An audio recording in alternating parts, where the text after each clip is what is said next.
Live from New York, this is the Harvey Hour. My name is Stephen Harvey. It's great to have you in today on a Friday. Super Bowl weekend is here. The biggest show of the year. The biggest game of the NFL season. We've waited almost 9 months for this to happen, and now it's finally here. As always, I'm joined alongside my dad, Stephen Harvey. How you doing today on this Friday? Saquon Barjley. I'm ready for the analysis here. This is going to be a very good Super Bowl, I think. Going to be very close, exciting.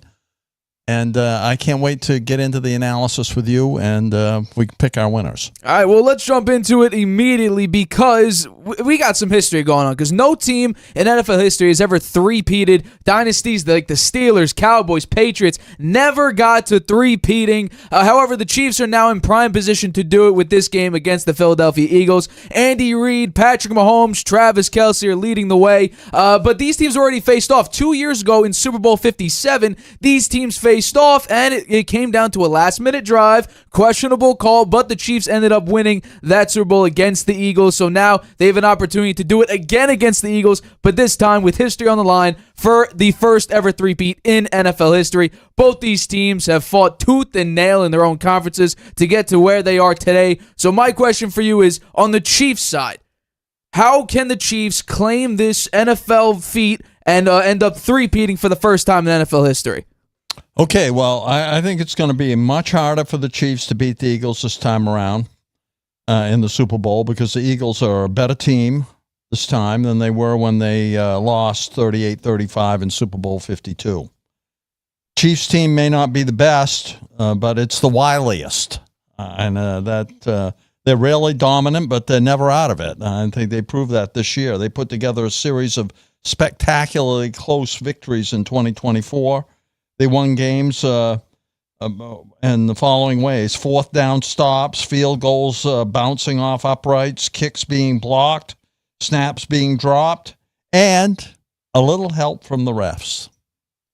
But what they must do to beat the Eagles, in my mind, are four things. Stop Saquon Barkley. That's number one, and that's going to be up front. No ifs, ands, or buts about it. They got to stop him. If they don't stop him, they're not going to win. Limit pressure on Mahomes by controlling Jalen Carter and the Eagles' defensive line. I think that's going to be extremely hard to do as well. I think there'll be some sacks in this game. I think that they'll force Mahomes out of the pocket, which may not be the very best thing because Mahomes is one of the best creators when he's outside the pocket. So they're going to have to. They're going to have to do a good job in that area. The defensive line has to be dominant. They've got to stop the tush push, which they couldn't do in Super Bowl 52. Hurts had 2 TDs. He also scored the winning touchdown in Week 11 of 2023 with a tush push. They got to bottle up Barkley and the run, as I already mentioned. And number 4, Mahomes' success is critical in critical moments of the game. His ability to create on scrambles. He's got a 98 QBR on third down in the playoffs. He's 27 first downs as a runner in the regular season and the playoffs. So those are my keys to the Chiefs winning. And surprisingly, it shouldn't be surprised. We actually have similar keys for the Chiefs to win. So let's get into my breakdown of this. So my first one, the key to a Chiefs victory is slowing down or stopping Saquon Barkley. Now, the Chiefs actually, in the playoffs, do a tremendous job at stopping just running backs overall. But this season in particular, including the playoffs, these are the Chiefs' numbers against the run. It's surprisingly very good for a team that the prior year was below average against the run. I believe they're 8th against the run this year. But the key factoid in this is they haven't allowed a single rusher to rush for more than 88 yards. We look at the numbers here. 12 rushing touchdowns allowed, all of this. I mean, it's very impressive stuff from the Chiefs running defense. But what about when it matters the most? In 2019, in the playoffs, with running backs running 7 times or more, these are the numbers. It's even more impressive. 54.6 rushing yards per game allowed. I mean, that's ridiculous from running backs. And also, here's another one. 0 100-yard rushers. Saquon Barkley this season has been dominant throughout the entire year. That's why he's over a 2,000-yard running back. But the 100 yards, the 60-yard touchdowns, the 50-yard touchdown gains. I mean, that's kind of just how the Eagles' real offense is built through Saquon Barkley. The second point I have here is it'll be third downs in the red zone. Because offensively, the Chiefs are number 2 on third down, converting nearly 50% of their third down conversions. It's 48.5%. That's the exact percentage. However, they do a phenomenal job at getting to the red zone, but it's in the red zone where they suffer. They're currently 22nd in the NFL in red zone percentage at 53.8%. In this game, I think it will come down to converting those potential field goals into touchdowns. They're going to need to flip the script on their red zone offense. They're obviously, with an offense as dynamic as the Philadelphia Eagles is, they're going to also put up touchdowns as well. So you can't do what a lot of teams do, is just take the points. In this game, I feel like you have to take the risks, and especially because it's Patrick Mahomes, because it's Andy Reid, and especially because of Spags' defense, I think that the Chiefs will be able to take those risks and not be worried about the potential downside, because this is what the Chiefs kind of do. They take these risks, and it actually benefits them in the long run. But defensively, they're 26th on third down.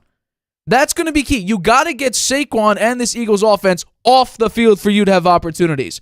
Right now, the Eagles have the 4th longest average time per drive. So they like to drip the clock down, which means less opportunities for Patrick Mahomes to possess the football and try to win this game or take the lead or maintain their lead in this game.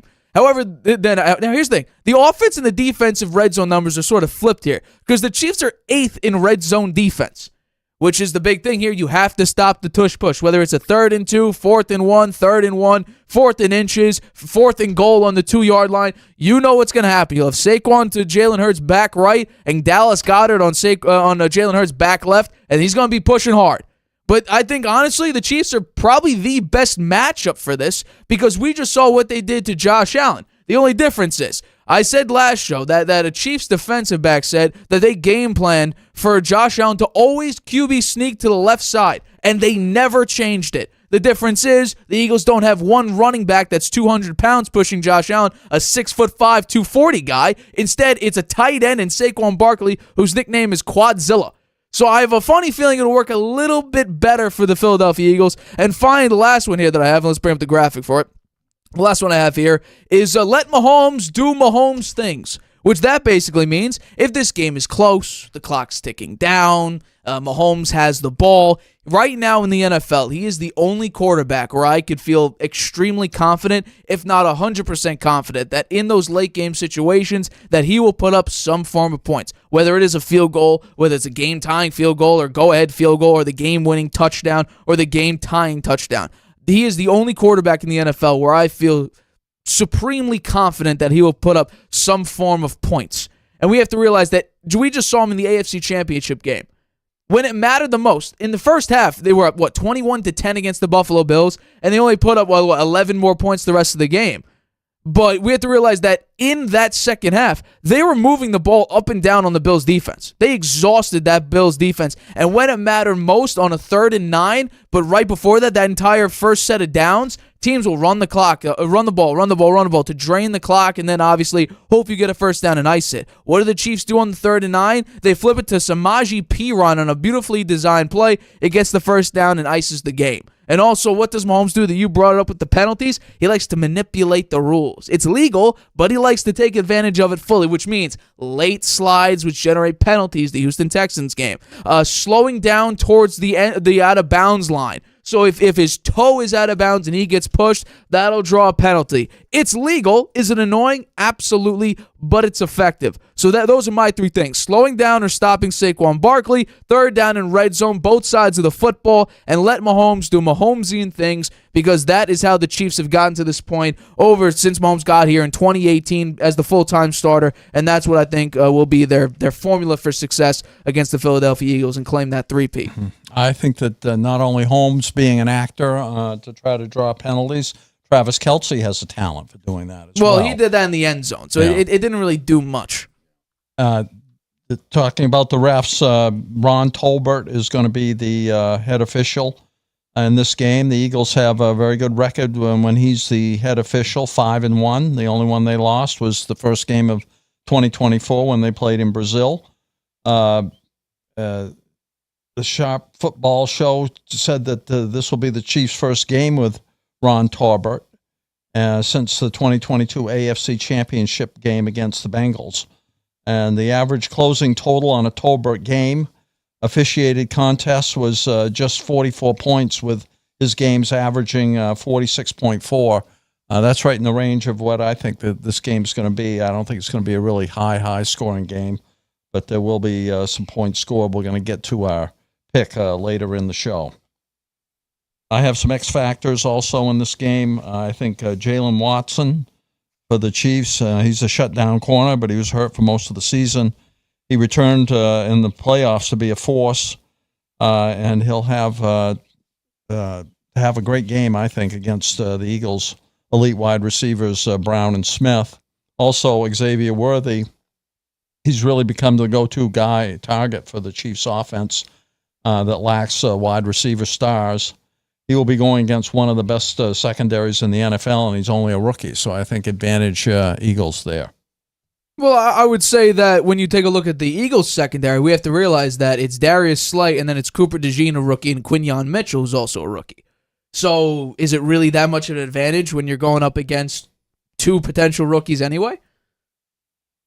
Well, the Eagles' defense played extremely well this year. They're number 1 in the NFL. I agree. I'm just telling you. I think the one thing there is the rookies in the backfield there on the Eagles side of the ball. The Eagles get a very good pass rush, and I think they'll get that against the Chiefs, because the Chiefs have some offensive players playing out of position with what's his name? Joe Tooney. Joe Tooney, yeah, playing left tackle when he usually plays guard. And Jalen Carter having an elite season this year, rushing the quarterback. I think there's going to be a lot of pressure on Mahomes. I think that will help the Eagles secondary. Well, speaking about the Eagles, let's flip to their side of the football, because while the Kansas City Chiefs are chasing the NFL's first ever Super Bowl three-peat, the Philadelphia Eagles are out there for revenge. After their Super Bowl 57 loss in 2022, the Eagles are back, and they look much better than they did in 2022. Going from a dynamic and explosive passing game to having Saquon Barkley run over every single defense that he faces, basically. So now they have an even, arguably a more dynamic offense, because you still got Devontae Smith, Dallas Goedert, A.J. Brown, but now you have Saquon Barkley in the backfield instead of Miles Sanders and Boston Scott. So it adds a whole nother level of offense when you have an explosive running back like Saquon Barkley, who's the 9th player in NFL history to reach 2,000 yards. So with Jalen Hurts at the head of this offense, with Saquon Barkley being the key cog, in my opinion, of this offense, in your opinion, how can the Eagles upset the Chiefs and give Jalen Hurts and Nick Sirianni and Saquon Barkley and all these guys their first Super Bowl win? Well, the Eagles lost only 3 games all season. 2 of them after their receivers dropped passes that would have clinched victories. Since their Week 5 bye, they've gone 15-1, posted a plus 27 turnover margin, and won their games by an average of 13.8 points. They've been dominant. They're a better team than the one that faced the Chiefs in Super Bowl 52, and that's largely Saquon Barkley, right? He's an elite. He's the best running back in the league this year. And the Eagles have all their other key weapons that they had back in Super Bowl 52, and they have him, who is an elite running back. And better than any of the teams that the Chiefs have faced in the Super Bowl, I think. The Chiefs beat the Eagles, right? The Eagles are a better team this year. The Chiefs beat San Francisco. I think the Eagles are a better team than that, and they beat San Francisco another time too, right? Twice they beat San Francisco, and I think that the Eagles are better than those teams. I mean, the Tampa Bay beat the Chiefs, and I think that the Eagles are better than that Tampa Bay team was. Except that they had Tom Brady for sure. But when you look at all the players across all the talent, I would say that the Eagles stack right up there. The Eagles are a better team on paper. Can they be the better team on the field? Well, this is what they have to do to prove that. Don't turn the ball over. Okay, that's my number one. Hurts fumble in Super Bowl 52 was a big reason the Chiefs scored. By the way. 57. It's 57. Sorry. 52 was Nick Foles. Okay, sorry. Was a big reason the Chiefs scored a TD on that turnover, and they only won by 3 points. So that was a huge play in that game. The Eagles, Barkley has to have at least a 100-plus yard game rushing to help the Eagles control the time of possession and keep Mahomes off the field. The Eagles have 10 takeaways and no turnovers in the playoffs, so that's a big stat. Number 3, they'll need to have some passing efficiency, the same kind of passing efficiency they had in the NFC Championship game when Hurts went 20 of 28 for 246 yards and a TD and no interceptions. And 4, they need to contain Mahomes when the play breaks down and he tries to make a play scrambling because he's very good at that. And lastly, the number 1 defense in the league has to play like it by stopping the run and minimizing the passing game.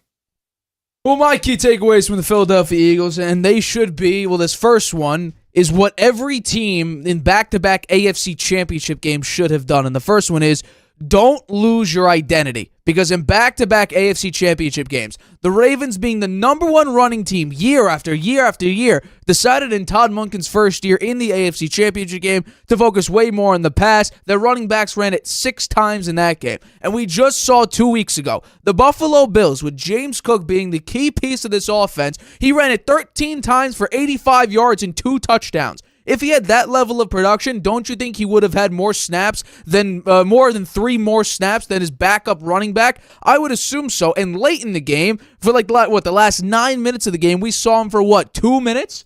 Or maybe not even at all. We barely saw him in the key moment, and it wasn't like the Bills were completely out of it and they should abandon the run. No, it was at one point a 1-point game. The Bills had opportunities to capitalize, and they didn't.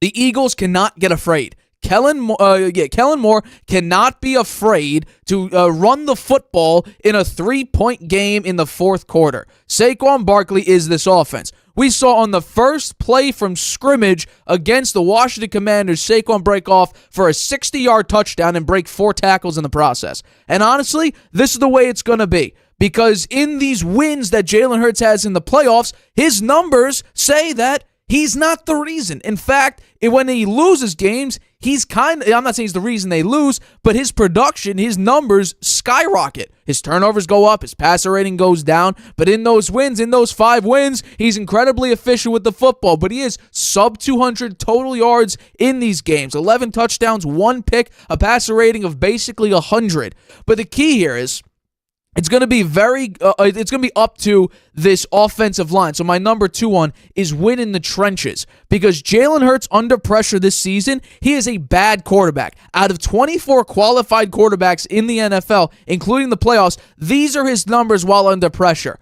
He is not good under pressure this season. So, if this offensive line can hold up against Chris Jones and these pass rushers, then Jalen Hurts has an opportunity to be efficient, which then opens up the play-action pass, which then opens up Saquon Barkley generating holes and bouncing to the outside. Because if Jalen Hurts gets under pressure, it is not a good sight whatsoever, because you see it here on the screen, and for the audio-only listeners, I will read them out to you.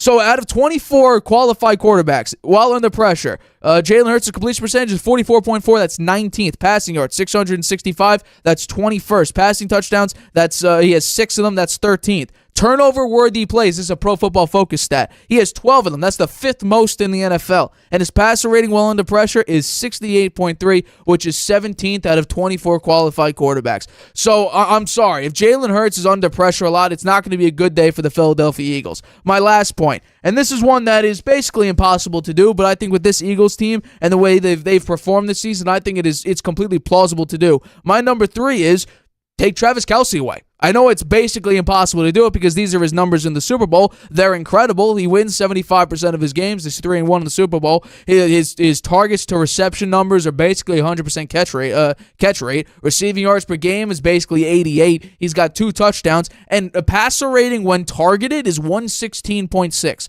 So taking him away is going to be very difficult for the Eagles to do. But why do I say that I believe that this unit could do it? Well, that's because the Eagles' defense was the league's best against tight ends during the regular season. They allowed 68 receptions of 591 yards and 5 touchdowns. They're ranked number 1 in the NFL. And here's another thing. They have 2 of the top 8 highest-graded coverage linebackers in the NFL, as well as the highest-graded linebacker in the NFL in Zach Bond. Zach Bond and Oren Burks are the 2 in the top 8 for coverage linebackers, which is going to be key because I remember in the Texans game, everybody was circling Azeez Al-Shaair when he completely missed Travis Kelce on the assignment, and that's what some of Kelce's biggest plays in that game. So as long as they focus on Travis Kelce, knock him at the line of scrimmage, throw him off balance immediately, and then just use your interior rushers to get to Patrick Mahomes, that's with Jalen Carter. I know he's dealing with an illness right now. But Milton Williams, Jordan Davis, Nolan Smith, they need to produce here, and that's part of winning in the trenches here.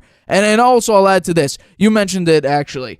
Mahomes does something where even if you win, you end up losing. Because, yes, you could beat the tackle on the pass rush. But then Mahomes will just fill in the gap and run for 7 yards because you kind of overextended. You did win, but you overextended so much. Now there's a 4-yard gap between the tackle and the next guard, so Mahomes just fills in that gap and runs for 6 or 7 yards. It's soul-crushing because you won the assignment. You couldn't get to him in time because he just stepped into the gap you made and ran for a potential first down here, which he seems to do in every single big-time moment in a big-time game. 27 times this year, regular season and playoffs. Yeah, I mean, he steps up in big-time moments. I remember the Bengals. He did that several times. He did that against the 49ers. He did that last week against the Buffalo Bills. He had some crazy runs in that game as well. He does this on a consistent basis. So, yes, you could win your assignment, but that'll generate probably a gap for you. So you have to contain him in the pocket. That means you may not necessarily win your pass rush, but as long as you create a wall and Mahomes can't bounce out or fill in a hole that you create in the interior of the offensive line, you have an opportunity to at least generate some pressure on him, maybe make him think a little bit too quickly, throw him off balance, maybe force him into a bad throw. And this season we saw, at least in the first half of the season, he has some turnover issues at times. So I'm not saying you could generate a turnover here because the last, 13 weeks of the season, they've had no turnover, or he's had 1 turnover on a Mahomes fumble. But if the Eagles are able to do that, which they've seemingly done every single game of the season, and I keep harking back to the first game of the season in Brazil. Jalen Hurts had 2 turnovers in his own territory. And instead of the Packers going up 14-0 in the first 7 minutes of the game, they were only up 6-0 because their defense held them to field goals in Eagles territory. So if they're able to do that for the Chiefs, capitalize on the poor red zone offense, this is a perfect opportunity for Jalen Hurts and Nick Sirianni and everybody on that roster to claim a Super Bowl ring for them. Okay, well, I think that it's very close. I think that the Eagles, as I said, are a better team on paper, but can they do it on the field? The Chiefs have the experience in the Super Bowl more than the Eagles do.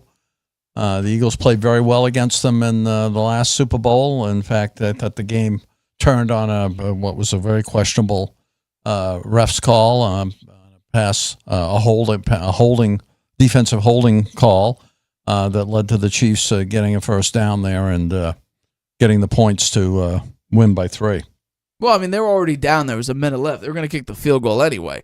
It just ensured that they'd be right there. The clock's over. Yeah. So, well, I mean, it took some more time off the clock. It took more time off the clock. There was like a minute left when that happened. So, a little bit unfair for that.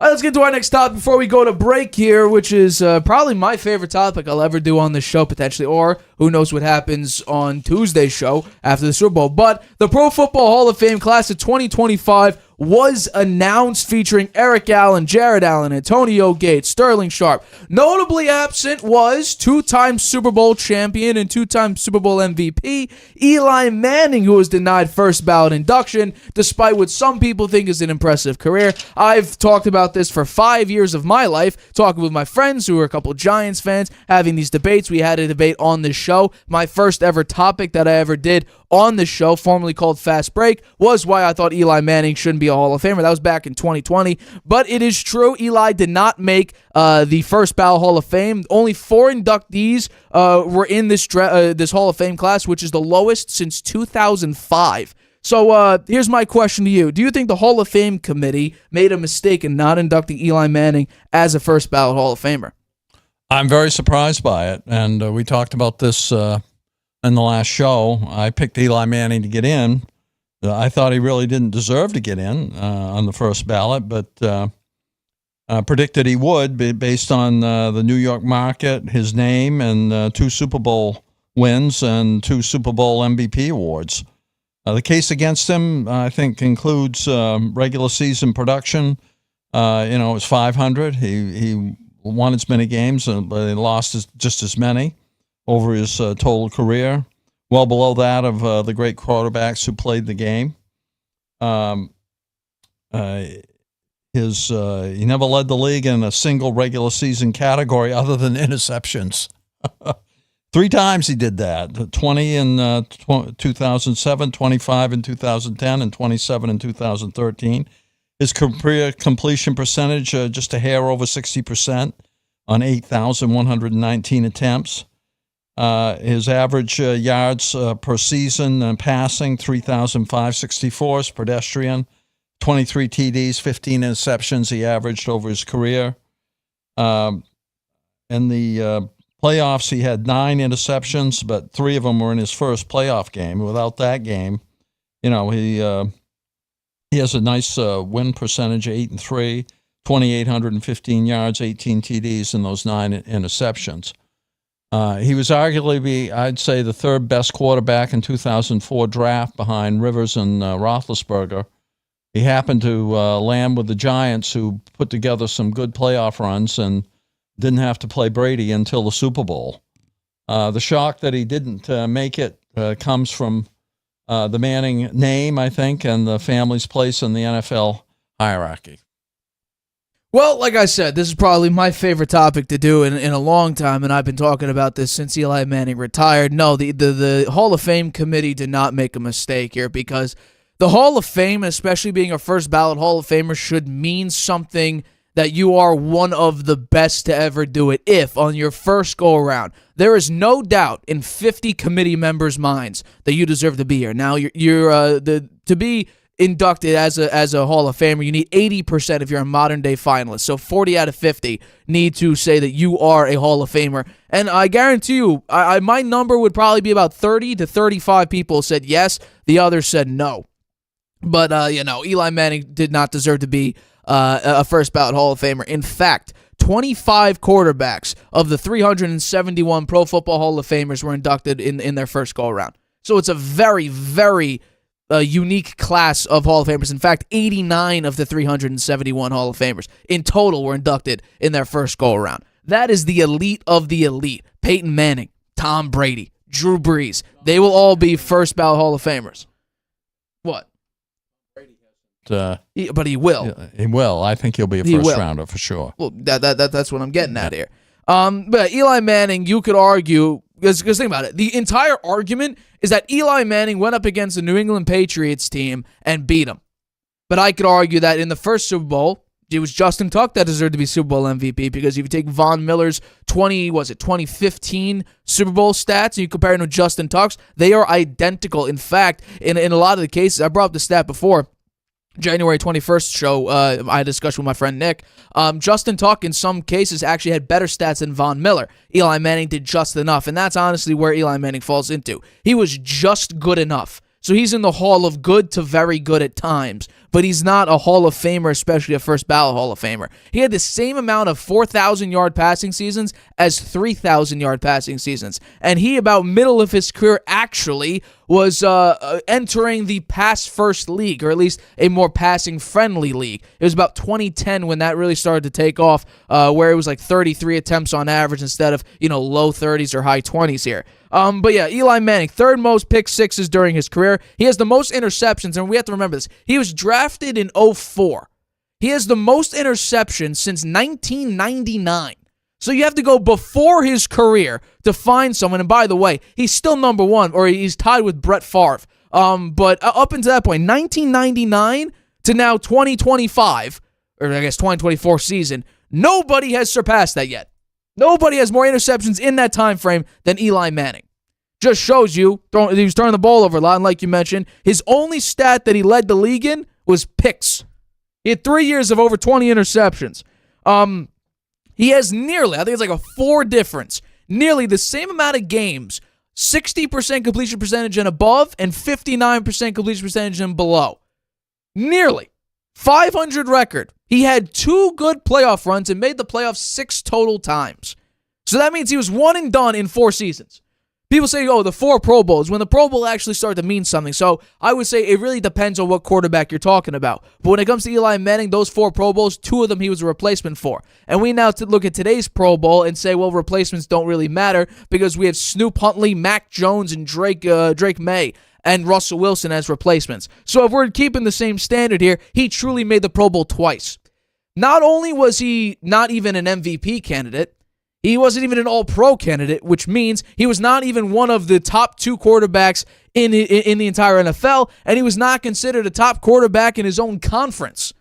So if he was never considered one of the greatest in his era, then why should he be, amongst his peers in the Hall of Fame class, be inducted as a first-ballot Hall of Famer? It doesn't make any sense. And would you believe that if we're talking about highest interception percentage to lowest interception percentage, he's 26th out of 93 in interception percentage since, again, 2000. So we have to go before his career to find comparable guys to his poor statistics here. And I also have to point this out about those 2 Super Bowls. In both those seasons, and I forgot to double check this, but I'm pretty sure it's true. Those Super Bowls, Brady was pressured the most amount of times. So I think it was like 46% and 45%. Those Super Bowls were the most he was pressured in any game for either of those seasons. Super Bowl 42 and 46. Then you could take the entire 2011 season and the entire 2007 season, and Brady was not pressured more than those 2 Super Bowls. So it was a lot of defense, and during that Super Bowl run, by the way, I might add, in the 2007 season, Eli Manning had 20 interceptions. Didn't the Giants, I think the defensive coordinator for those Super Bowls was Steve Spagnuolo. Obviously, Brady hates him. Yeah, and they had Tom Coughlin was a head coach who I think did very well managing and putting a game scheme together for those 2 Super Bowls. And I would say that in the first one, Eli Manning got very lucky. He threw an interception to Sandy Samuels, who let it go right through his hands. And on the helmet catch, if Rodney Harrison had just touched the ball, it would have gone off his helmet. So that was a fluke play. Those plays were fluke, and I just think he got really lucky there. And I think it's right that he didn't get in on the first ballot. I'll also say that I see a lot of people comparing Eli Manning to John Elway. Here's a little bit of a difference with that. If we're including, again, because the only thing people talk about with Eli Manning is really the Super Bowls, and that's why it matters so much, John Elway was actually way more successful in the playoffs than Eli Manning was. You know why? Because he won more than just, 2 playoff series. He actually won more games than that. He won several series, actually. He, in fact, made it to 22 playoff games in his career instead of, was it 8? It was 8 because of the 2 playoff runs. He lost 2 Super Bowls. Right, He won 2. He won, exactly. So John Elway had more playoff success than Eli Manning did. Eli Manning had one great playoff run in 2011 or 2012. Or, yeah, it was 2011. It was 2011, yeah, because the Super Bowl was in 2012. So I'm saying I don't think that's a great example because John Elway actually performed better when it mattered the most, which is in the playoffs. What I also find interesting is people bring up the numbers, how he was like top 10 in passing yards when he retired. That's a longevity award right there. Because, and here's why it's different than a Brady or a Rodgers or a Big Ben. Manning was just good enough for the Giants to never find a replacement. So all he didn't need to do was perform just good enough for him to be on this, 16-year career here. Yeah, well, he averaged 3,500 passing yards a season, so it's not elite at all. It's just longevity. Correct. Because if he was out there leading the league in passing yards, if he was getting 4,500 yards a season, if he was going out there and doing what Mahomes or any of these top quarterbacks do per season, then that's different because that's dominance. You led the league in that. We can talk about Brett Favre all we want, but we have to realize that Brett Favre, if we want to talk about the interception numbers and why should interceptions be a negative factor in Eli Manning, we have to realize that Brett Favre actually did more than just throw picks. He did win a Super Bowl. He was a multiple-time MVP. He made the All-Pro, which Eli Manning never did. He was an 11-time Pro Bowler, not I'm calling 2-time Pro Bowler.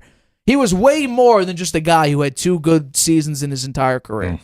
There's a few other things about the Hall of Fame inductions, and I really liked the show last night. I thought it was a great show.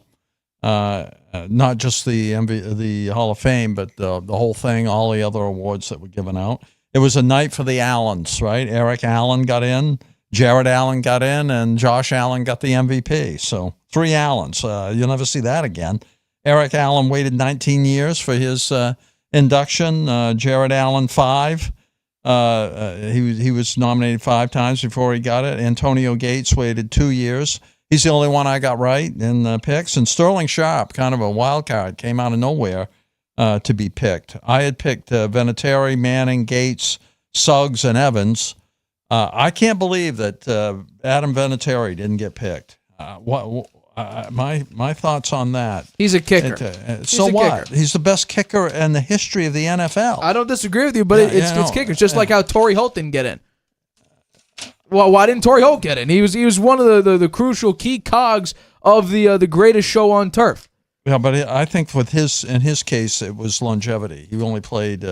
We played 9 seasons. 9 seasons. But look at Adam Vinatieri. 24 seasons, 365 games.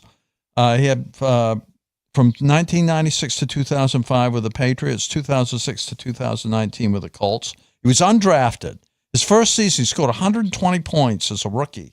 We made the all-rookie team. His career points for the Patriots, 1,158. There's a record. Consecutive games with a field goal, 25 is a record. Longest field goal, 57 a record. Won 2 Super Bowls with last-second field goals. The Rams in Super Bowl 36, 20-17, and the Panthers Super Bowl 38, 32-29. With the Colts, he had 1,515 points. He had the most from 50-plus yards, 37. Won a 4th Super Bowl ring with them. Holds the NFL career points record at 2,673. Consecutive field goals made at 44. Career field goals, 599. Most seasons with 100-plus points, 21 seasons. Member of the NFL 100 all-time team and the NFL all-decade team of the 2000s. How come he didn't get picked? Because he's a kicker. That's not a good reason. It's just the way it is. That's not a good reason. It's just the way it is. He's the best kicker ever to play in the NFL, and he didn't get in on a first ballot. I'm telling you, it's a kicker. Antonio Gates, people thought he should have made it in because he was regarded at the time. In the second time, right? He was one of the Devin Hester's the best punt returner in NFL history. He got it on the second go around. I mean, they're just players that they aren't qualified to be the first ballot like a quarterback is, like a phenomenal defensive player is. But that's just the way quarterbacks, I guarantee you, quarterbacks and running backs are probably, and I don't have the statistics on it, so maybe someone could correct me, but they are probably the ones that get like more highly regarded to be first ballot Hall of Famers. Now, in this case, Eli Manning didn't make it, but that's because You could take a look at his career and you could find a bunch of holes that needed to be filled that he just didn't fill it. And like, for instance, leading the league in interceptions 3 times, not being one of the best quarterbacks in his own era. Stuff like that. I agree with you. I also had Adam Vinatieri on my list. Yeah. But I thought he was a lock. I completely agree because he is the highest scorer in NFL history. He did kick some of the most clutch field goals in NFL history, so I completely agree with you, but we have to realize that there is some bias to it, just like how the MVP is more quarterback-based and nobody wants to say it, but that's just the way it is. Just like I'm guarantee you the Pro Football Hall of Fame is leaning towards more of those dominant players like a quarterback or a running back or even some of the best wide receivers in the NFL as well. So none of the players were first. Then there was nobody from their first round, right? Everybody was Eric Allen. He waited 19 years. Jared Allen 5, Antonio Gates 2, and Sterling Sharp. I don't know forever. He was a senior committee pick. Yeah, he wasn't in the 15 modern day finals. He was a senior pick. The modern players, the ones who their first. None of the first ballots got in. None of the first ballot this time. Correct. And that's going to make it tough next year. Correct, because now we're talking about Larry Fitzgerald and Drew Brees enter the contest. That's right. So and you've got Adam Vinatieri. He's there automatically. Correct. And we already have Steve Smith. We have Torrey Holt again. We have all these guys that Terrell Suggs, Luke Kuechly can now make it. I mean, a lot of people are surprised he didn't get it. We have to be honest here. And we're going to have the same conversation in 2026. What are the chances Eli gets in again? Because, again, it's up to 5, and you have to get 80% of the vote in order to make the Hall of Fame. Yeah. And with players like Drew Brees, who's a lock, Larry Fitzgerald, who's probably a lock, Luke Kuechly didn't get the first go-around, but his 8 or 9 year run was one of the most dominant linebacker careers in NFL history. He might get it. So, I mean, I'm saying the competition only increases. So we'll have to wait and see just what 2026 looks like with some of those finalists. I was happy to see Antonio Gates get it. I mean, 16 seasons, 236 games. He was undrafted. Clutch player, the 39 TDs on third down, third most all-time, 116 career TDs. It was the most among tight ends. 7th most all-time, 8 seasons with 8+ receiving TDs, most all-time among tight ends. 21 career multi-touchdown games was most all-time for a tight end. Had 955 receptions, 11,841 yards, 116 TDs, most for a Chargers receiver, 8 straight Pro Bowls, first team All-Pro, 3 seasons, second team twice, member of the NFL All-Decade team in the 2000s, surely deserving of the award. And that's what I mean. Like, people thought that he would make it in the first ballot because everybody in the media, everybody that's a fan of football and knows Antonio Gates, everybody thought he would make it in because he's a top 3 or 4 tight end in NFL history. So people were stunned by that. But then again, it's a tight end. It's not a wide receiver. It's not a running back. It's not a quarterback. It's not an all-time great defensive player. It's a tight end. And even if he is a top 5 of all time, there's just some bias towards it. It's unfortunate, but that is the case. We're going to take a quick break, but coming up, Josh Allen got the MVP. He was the betting favorite since probably about week 11 when Josh Allen took down the Kansas City Chiefs. Did the voters make a mistake? We'll talk about that, as well as we'll make our picks. You already are kind of hinting at who you're choosing for the Super Bowl, but we'll discuss who will end up winning Super Bowl 59 right at the end of this break. Traveling can be a nightmare. Why? You can't watch your favorite shows abroad.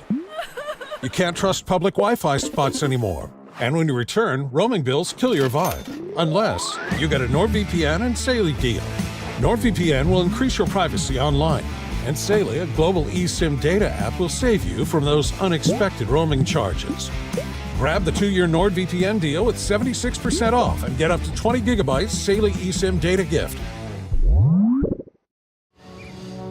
Whether you're just discovering your voice or taking your show to the next level, you know what the world needs to hear. All you have to do is say it. With Spotify, set up your podcast.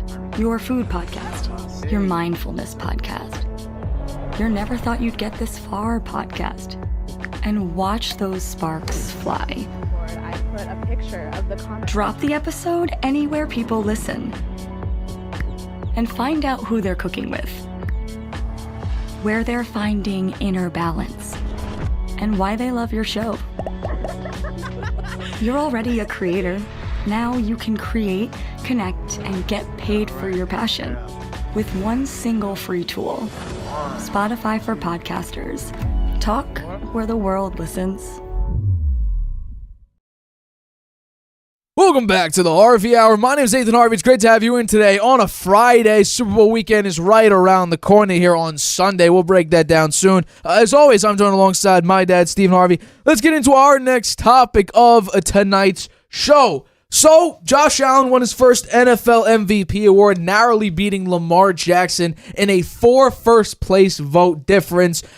Lamar Jackson was an all-pro first team, which everybody expected because it's the same exact voters that Lamar would win MVP because he was voted all-pro first team. Now, this is the first time, besides the co-MVP with Peyton Manning and Steve McNair, that the all-pro second team won MVP, or rather not the all-pro first team won MVP back to John Elway, which is pretty ridiculous. It was that far away. I think this only happened in 3 times since the merger, so we're in uncharted territory a little bit here, but Jackson had a tremendous season. I think he had over 5,000 total yards on the year, 41 total touchdowns. Josh Allen had about 4,300, I believe, 4,200 total yards. He had 28 touchdowns on the year, but the stats apparently didn't matter in this case, so here's my question to you. Do you have any problem with Lamar winning the MVP and not Josh Allen?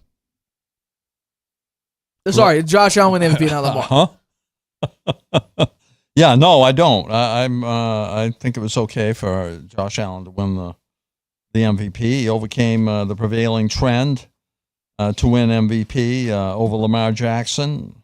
Allen trailed Jackson in nearly every major statistical category. Jackson had his best statistical season, superior to both his 2019 and 2023 MVP seasons. He had 4,172 passing yards, 41 TD passes, number 1 ranked offense, first player with 4,000 yards passing and 900 yards rushing in the same season. His 119.6 passer rating was 4th best in NFL history, trailing only Aaron Rodgers at 122.5 in 2011 and 121.5 in 2000, and Peyton Manning at 121.4 in 2004. Rodgers and Manning both won the MVPs in those years. Allen is the first player, as you mentioned, in 21 years to win without being selected to the first team All-Pro, which went to Jackson this year. John Elway was in 1987. He won the MVP when Joe Montana was the first team All-Pro. I think the reason Allen won, and I think this is the reason that you should always pick the MVP, is because Allen accomplished more with less. He lost his top 2 receivers, Diggs and Davis, but led the Bills to the AFC East title, and also a second-best record in the AFC at 13-4, when very few people expected them to even make the playoffs. He made everyone around him better, and I think that's the key variable, the key statistic, the key metric for picking an MVP. And I think I agree with you here because, again, what are we doing it based off? Are we doing it based off stats? Or are we doing it based on who's the most valuable? Because if we take a look, Lamar Jackson actually had a very, very good argument for Offensive Player of the Year. 5,000 total yards, he had over 40 total touchdowns. Very low, he had 4 interceptions or something like. It was a tremendous offensive season. But we have to realize that we were just in unprecedented territory just the prior year. So, for the fun of it, I do this occasionally, and I always like having fun with this. Let's do a mystery quarterback comparison between 2 MVPs here, because I always like to do this, and we'll go full screen right here. These are 2 most valuable player of the years right here. Basically very similar records, a little bit better completion percentage on the person on the right, very similar total yards. The person on the left has more total touchdowns, fewer total turnovers. They basically have the same passer rating. These are both MVPs. Last year, Lamar Jackson. This year, Josh Allen. And what's funny is you can actually do this with a flip of this year and last year with Josh Allen and Lamar Jackson. Very similar statistics in that regard, too. Last year's Josh Allen, the only issue you could argue is winning and turnovers. Well, we have to realize Brett Favre led the league in interceptions several times, but he had a 20 interception MVP season. There are quarterbacks. Dan Marino also had like an 18 or 16 interception season. He won MVP.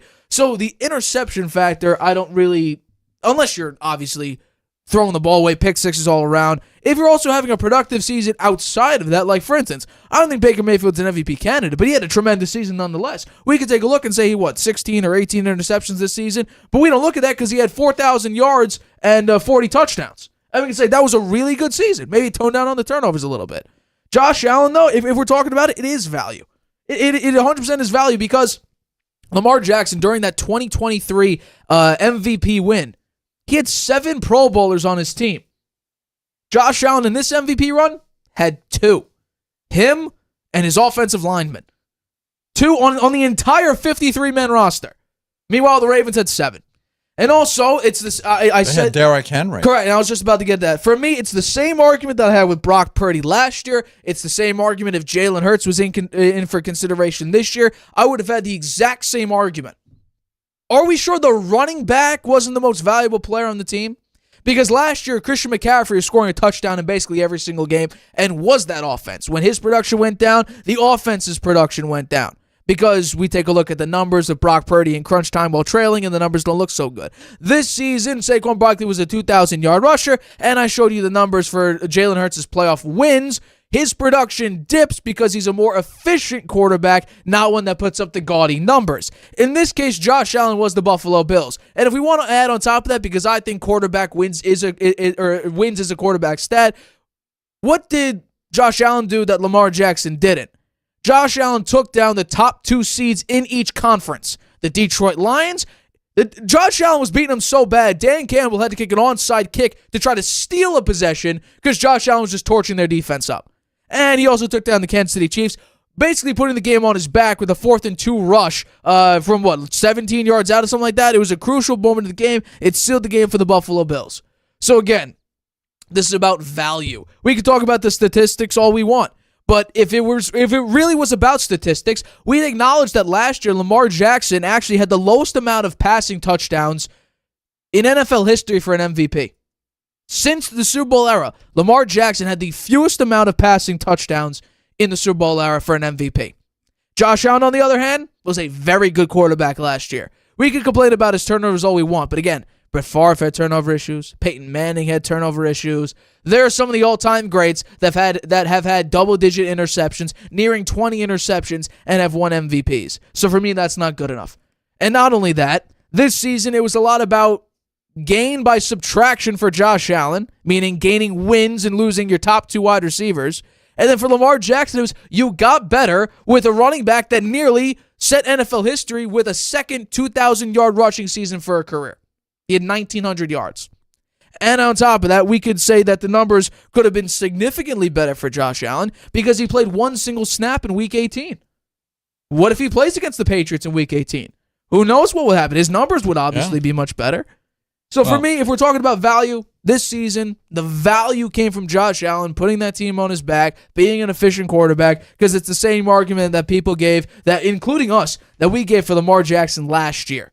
Well, they would have been nowhere without him. The Bills probably wouldn't have won the division. Maybe they would have won the division. It was pretty weak this year, but it was a very weak division. But without him, they certainly wouldn't have gotten to the AFC championship game. I thought he was very humble in his acceptance speech. He thanked the other finalists, including Lamar Jackson. He said they all had great seasons and all could be standing here today with you guys, and with you guys, and you guys would be deserving of it. You guys are the true stewards of the game. I look up to you. You guys, I admire you guys. I know this is a individual award and it says most valuable player on it, but I think it's derived from team success, and I love my team. I thought that was great. He's the first player in NFL history to record at least 28 passing TDs, 12 rushing TDs, and only 6 interceptions in a year. He got a $1.5 million bonus. I'm sure he was pretty happy about that for winning it. McDermott said Josh Allen's consistent leadership was the biggest reason why we did what we did this season. His play and his leadership were the difference. And Allen thanked his family, his mother and dad, both crying in the audience. Was great. He also thanked his beautiful girlfriend. Well, his fiance. I'll also add on top of this, I like adding fuel to the fire. Just to add on to the Derrick Henry point. The Ravens went 3-6 when Henry didn't rush for 100 yards or more. Also had one win when he rushes for under 20 carries. Under 20 carries, yeah. Or rather, he had one. Yeah. Oh no, it's the same exact number actually. But those two wins. Let's add some context. The New York Giants, who if they didn't for some reason, if Drew Lock didn't have the greatest statistical game for a quarterback based on EPA, literally the best in NFL history, and also Cincinnati, where a stupid 2-point conversion call and a rookie punter botching a snap for a field goal, who knows? That would have been maybe 0 for 9 in that case. Who knows? They wouldn't have beaten the Giants. So let's go 1 for 8. Let's at least give some posterity here. So you would have gone 1-8 in if Henry didn't rush for 100 yards or more. If you didn't have some, circumstance. But if we want to go fact-based, fine. You went 3-6. So Derrick Henry was this offense. And we could say, well, how about this? We'll do it this way. Would Lamar Jackson get to the AFC Championship game with this current Buffalo Bills roster? No. Would Josh Allen get to the AFC Divisional game with the Baltimore Ravens roster? Yes. Enough said. If you're telling me he'd make it to the same point, or how about this? Let's flip the roles now. If Josh Allen was on the Ravens in the AFC Divisional game against the Buffalo Bills, led by Lamar Jackson, who would win that game? I would say the Allen would win it. So the Baltimore Ravens would make it to the AFC Championship game. Yeah. So there you go. Enough said. If the roles were reversed, you'd be in a lesser position. Well, then it shows you who's valuable and who's not, or more valuable, I should say. All right, it's time. It's officially time now because the Super Bowl is on Sunday. It's time. The Chiefs have an opportunity to make NFL history with the first three-peat in NFL history, while the Eagles are looking to get revenge on the Kansas City Chiefs after their Super Bowl 57 loss back in 2022.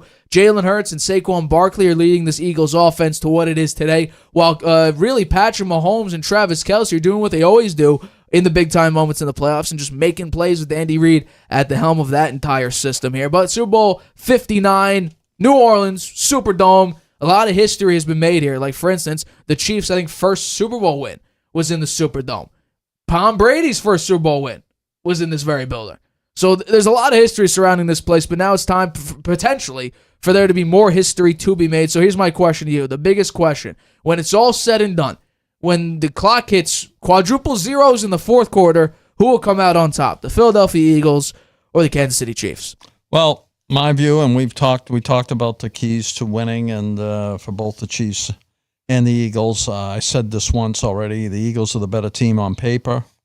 They have the best running back in the league. They have stars at wide receiver. They have the number one defense. Their quarterback can run the ball. I think those are all very key factors. The Chiefs counter by having the edge at head coach. I think Andy Reid brings loads of playoff and Super Bowl experience. In 26 seasons, 12 of the Chiefs, he is 28-16 in the playoffs, and he's 3-2 in the Super Bowl. They also have the edge at quarterback, I think, despite Mahomes having a down year this year, which was affected by injuries to both skill players and the offensive linemen. His decision-making is among the best. He ranks first on third down QBR at 90. He is hyper-efficient on scrambles, averaging .79 EPA per play, third highest and highest among quarterbacks with at least a 2% scramble rate. Based on the Football Power Index, the Eagles are the better team, favored to win by 2.2 points. The difference to me will be the Eagles' defense, which is better than the Chiefs, and they'll do just enough to slow down Mahomes and stop the Chiefs' running game to win the game 24-21. That should be your picking the Philadelphia Eagles to win Super Bowl 59. 24-21. That's my pick. I said this about the Buffalo Bills-Chiefs game, and by social media standards, I was dead on accurate. America was rooting for the Buffalo Bills because the amount of people who were complaining about the Chiefs calls and all of that, it seemed like, I know the comments in my comments section said otherwise, but I guarantee you they were Chiefs fans. In this case, I have the same logic, the same exact logic. America is rooting for the Eagles to win this football game because I think that it's simply they're tired. They're tired of the Chiefs doing what they always do. And I'll say it again. One of the things that people really hate about the Kansas City Chiefs is they hold this game so close to you. It seems like you could win. And then with 13 seconds, 2 minutes, a minute 15, Mahomes just takes your soul and crushes it because he goes up with a game-tying or game-winning drive, and then you end up losing in overtime, or he scores the game-winning touchdown, or he sets up the game-winning field goal. In this case, you bring up that number one defense. Well, how about we take a look at some of Mahomes' numbers against the number one passing defense in his playoff career? Because currently he's undefeated at 3-0. Completion percentage of 70.8. His team scores 37 points per game. Passing yards, 282. Yards passed to 7.5. Touchdown interception, 8-2. Pass rating of 108.5. So he is undefeated. What about in domes? Because they're playing in a dome. He's 14-0. Hasn't lost. Completion percentage of 67.6. He has 325 total yards per game. He has 31 touchdowns to 5 picks, a passer rating of 104.8. So you bring up the defense, well, it doesn't matter, because against the number one passing defense, Mahomes is undefeated. They're playing in a dome, well, guess what? Mahomes is undefeated. Well, how about this? Let's go with clutch situations, because that's where the true greatest quarterbacks and the greatest players really emerge. Because we've seen Chris Jones, key drive for the opposing offense. Chris Jones generates a key pressure, disrupts a passing lane, gets a sack, generates a pressure with an overthrow, whatever the case may be. Chris Jones is one of the tremendous players in the NFL. What about in a Super Bowl already, the 2021 Super Bowl, Bengals-Rams? Jamar Chase broke free against Jalen Ramsey on the last play of the game, but what happened? Aaron Donald broke free and generated a sack right there. Aaron Donald is one of the greatest defensive people in NFL history. Ray Lewis, tremendous defensive player, always coming up big in the key moments. But how about this? What about a quarterback? Patrick Mahomes, down by 1 score in the fourth quarter or overtime, has a 71% completion percentage, 6 touchdowns, no picks, a passer rating of 132. I mean, if that's not clutch, I'm not sure exactly what is. But I think that the Eagles have an opportunity here. Because, like you said, on paper, we could go down the list. And you know what? Let's do it. Why not? Defensive backs, I'll give to the Philadelphia Eagles. Linebackers, I'll give to the Philadelphia Eagles. Defensive front, I'll also give to the Eagles. Offensive line, Eagles. Running game, Eagles. Wide receivers, Eagles. Quarterback and head coach, I'm giving to the Kansas City Chiefs. Because we've already seen now for 2 straight seasons, teams with inferior or superior wide receiver groups, running back groups, offensive lines, even defenses.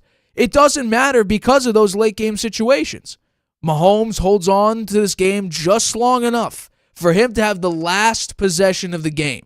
And normally when it's at that point, because Mahomes likes to, drip, drip, drip, and then kills you, well, then your defense is gassed. They'll drive right down, set up a game-winning field goal, or set up the game-winning touchdown.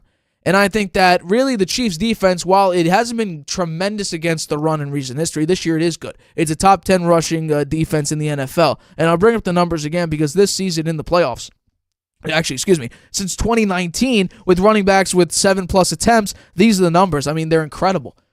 0 100-yard rushers in this time frame, 4.2 yards per rush allowed, 54.6 rushing yards per game.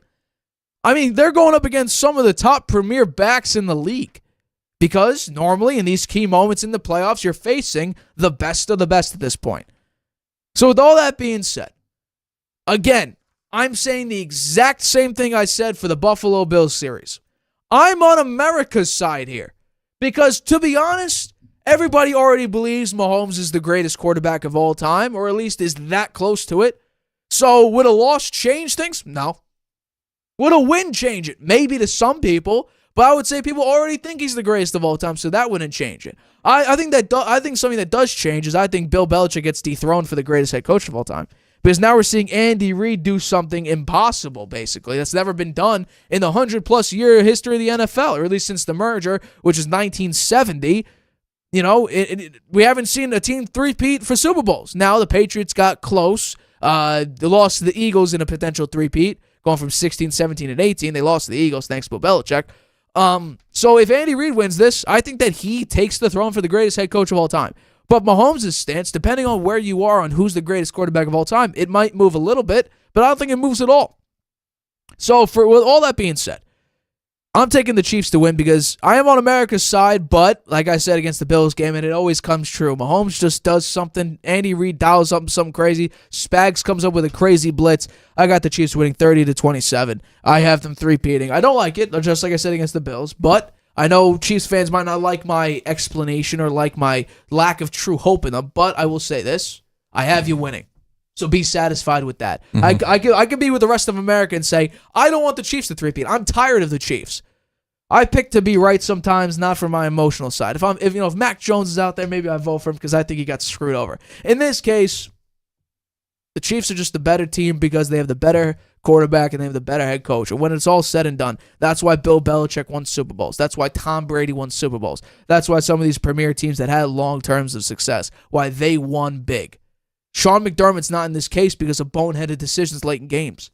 John Harbaugh's not in these games anymore because he doesn't have the greatest defense in the 2000s or arguably the greatest defense in NFL history like he did in the early 2000s and especially in 2000. And his quarterback makes mistakes. And Todd Monken decides to change up the game plan when something works so well throughout the entire season and they decide to flip it against the Kansas City Chiefs. It just doesn't make any sense. Head coach matters way more. So I appreciate your analysis. I agree with you that the Chiefs have the edge in head coach and quarterback.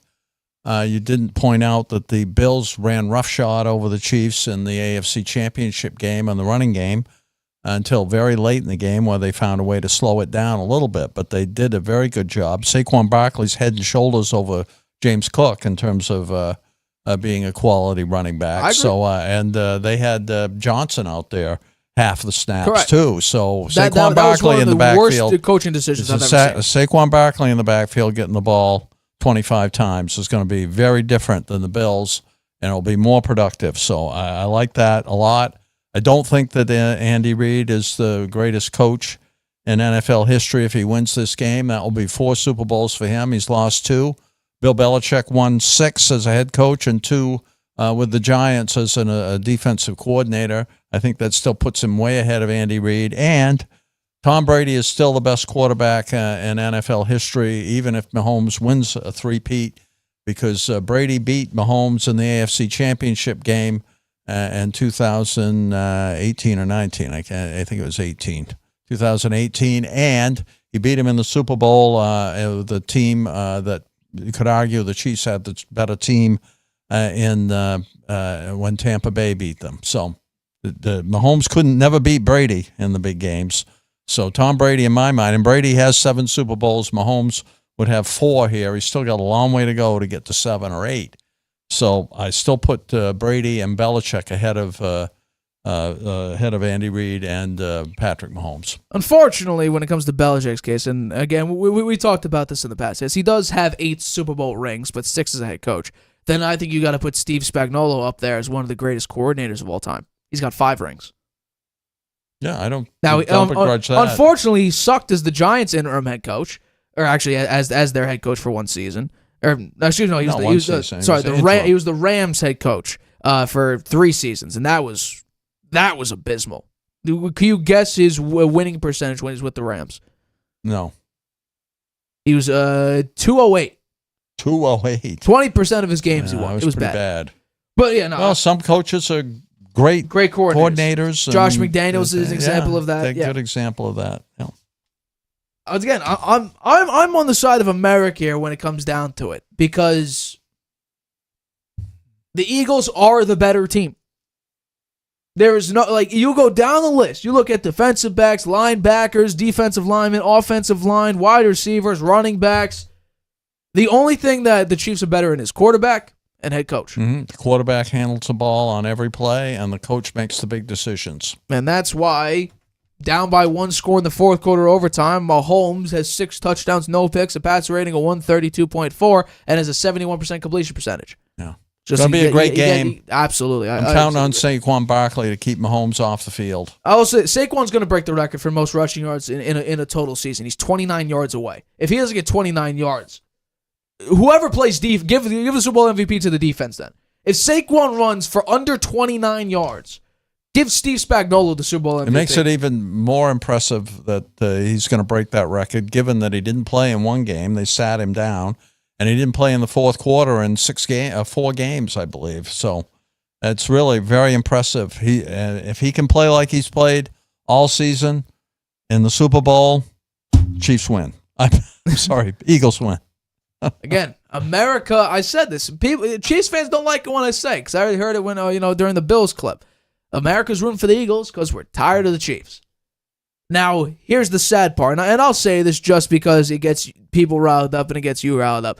All I'm asking, I know I picked the Chiefs, you have the Eagles, but for the sake of the viewer at home, can we at least make it a fair call game? If you're going to call everything, call everything. The entire 60 minutes, call everything.